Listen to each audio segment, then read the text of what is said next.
What was the difference for you guys in the first half compared to the start of the second half? Well, it goes back to consistency, knowing what we're going to get night in and night out. Certainly Zakai, didn't have a terrific game. He means a lot to our team. Everybody knows that. And his fouls hurt us. But I thought early in the game the shot selection wasn't very good. But I thought our guys allowed that to seep into the defensive side of the court where we weren't as. And again, not everyone is just not locked in the way we need to be. But you can't miss the free throws, that many free throws like we do in those situations. And the rim shots are the toughest too. I mean, I think with the 1-and-1s we ended up for the game really 4 for 18 if you count the 1-and-1s from the free throw line. But the second half we obviously opened up the court, drove the ball. They had a hard time with that, and we had chances. I mean, we kept our turnovers in the second half really hurt us. I mean, we had a timeout, turn it over, a free throw.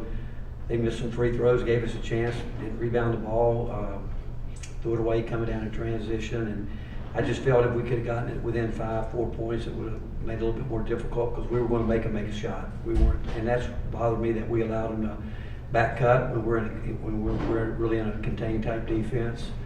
Gave up some back cuts and fouled in areas that we shouldn't have fouled, putting them on the free throw line as opposed to making them make some shots.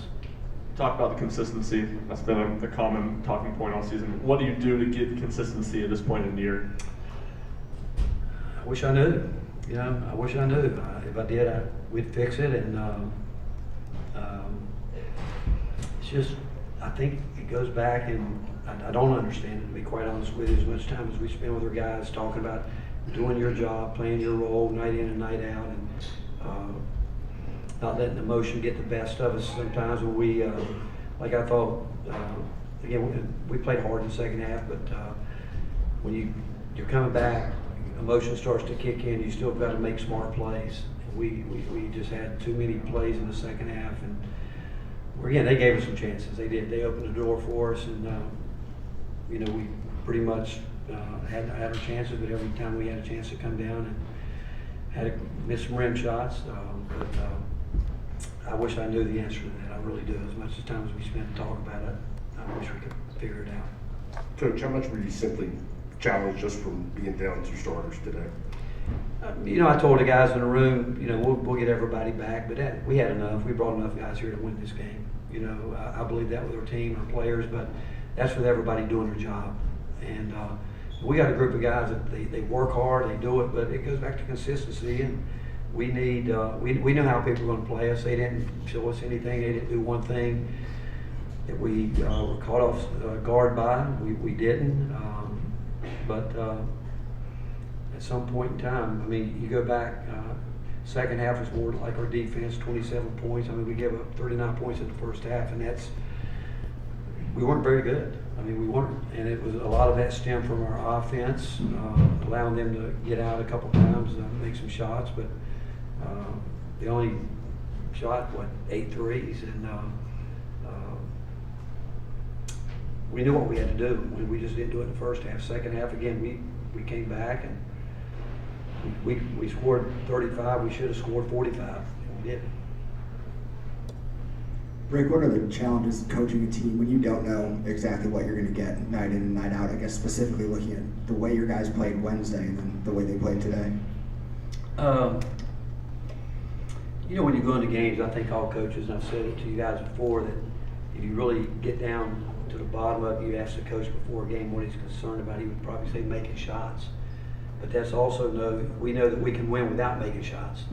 But what we did in the first half, we couldn't. Our mindset should be if we're not shooting well, they're not going to shoot well. But I thought tonight we allowed, in the first half, the offensive mind, we were missing shots. And you can see it, we're around our guys enough. We know their body language, and they allowed what was happening on the offensive end to filter over into the defensive side, and that's not who we normally are, but it goes back to, we talk about it, guys would just take the shots we work on with, and we don't expect them to make them all, we don't. But we do, there at the end of the game, it looked like we were playing volleyball back and forth across the rim. Those plays, you got to finish it, but it's, again, we got a good basketball team, and we're going to again, I've seen a lot of teams up and down with it. As long as we'll get consistent with our effort. I mean, you saw defensively what we did. And we've done it pretty much all year. I mean, everybody knows we do that, but the first half of the night we didn't. And we allowed them to get out there, and we fought back quick, but we shouldn't have spotted them 20 points like we did. Rick, when you miss free throws at that clip, is that mental, or I mean, can you explain missing that many in a game? I can't. You know, it's funny during the game. I turned around and saw Kyle Macy there. I said, "You want to go shoot these?" You know, he made a bunch of them, but I mean, they missed some too. I mean, some key guys, right? Then they have a couple of shooters that, but I think it goes back. I think free throw shooting can be a lot like putting in golf. You know, I think you got to have your routine. I think you got to go up there confident, and know that if you put your stroke on, it's going to go in. And I think that's the key to it. And not guys can get it in their head, and it can be torture for them mentally. But it goes back to mental toughness again, knowing that all you can do is rely on your practice habits and trust your routine and truly believe if you go through it, you're going to make the majority of it. Rick, one of the guys back there, one of the guys that Cal has really wrestled with all year, how to use him and what to do with him is Chris Livingston. And since you guys' first meeting, he's kind of emerged. I wonder, from your perspective, how does the way he's playing maybe change Kentucky? Well, again, I think he made some good plays tonight. I thought he was back cutting and he was moving. I mean, he get a double-double. I'm not sure what Cal was thinking early in the year. You know, 12 and 10 is a pretty good night. But you know, it goes back to, you can say the same thing with me about Jemai Mayshak.